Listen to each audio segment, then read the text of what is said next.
ছোট চিংড়ি দিয়ে শসার পাতলা ঝোল খুব মজা এই গরমের মধ্যে। মাঝে মাঝে খুব সাধারণ জিনিস অসাধারণ হয়ে ওঠে। আসসালামু আলাইকুম।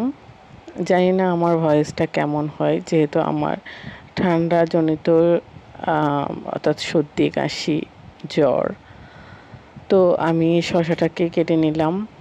এবার আজকে কি করব, সব কিছু একেবারে ধুয়ে কেটে কুটে নিয়ে নিলাম। অর্থাৎ আমার যা যা উপকরণ লাগবে আমি সবগুলো কেটে তারপরে রান্নায় যাই। তো রান্নায় চলে গেলাম। একটা ফ্রাই প্যানে পরিমাণ মতো তেল দিলাম। এই সবজি রান্নার ক্ষেত্রে কিন্তু তেলটা একটু কম দিলেই ভালো হয়। তো ফার্স্ট টাইম আমি আগে একটু লবণ দিয়ে দিলাম, তারপর পেঁয়াজ কুচি দিয়ে দিলাম, একটু নেড়ে চেড়ে হলুদ গুঁড়ো দিয়ে দিলাম। হলুদ গুঁড়ো ও একটু নেড়ে চেড়ে একটু গরম পানি দিব। গরম পানি দিয়ে একটু ভালো মতো নেড়ে চেড়ে দেন আমি একদম অল্প পরিমাণে লাল মরিচ গুঁড়া দিব। যেহেতু আমি চিংড়ি মাছ দিয়ে শসা রান্না করব, তাই জন্য মরিচটা একটু বেশি পরিমাণে দিব না। তো আবার একটু পানি দিয়ে একটু ভালো মতো কষিয়ে নেব। এরপরে ছোটো চিংড়ি মাছগুলো দিয়ে দিচ্ছি। ছোটো চিংড়ি মাছগুলো দেওয়ার পরে আবারও একটু নেড়ে চেড়ে একটু ভালো মতো কষিয়ে নেব, যাতে চিংড়ি মাছের ঘ্রাণটা চলে যায়।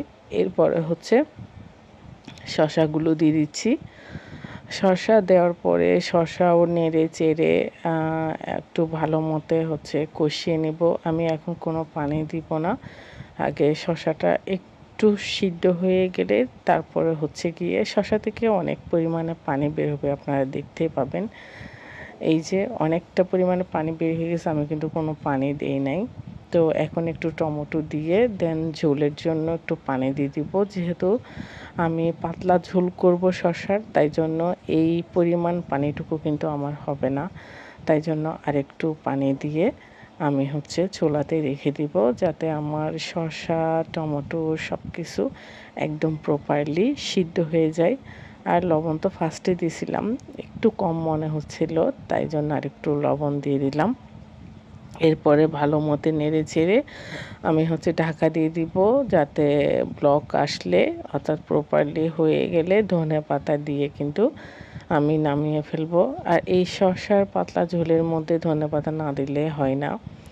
আমি কিন্তু 3টা কাঁচামরিচও দিয়েছিলাম, যেহেতু আমি লাল মরিচের পরিমাণটা একটু কম দিছি, তাই জন্য।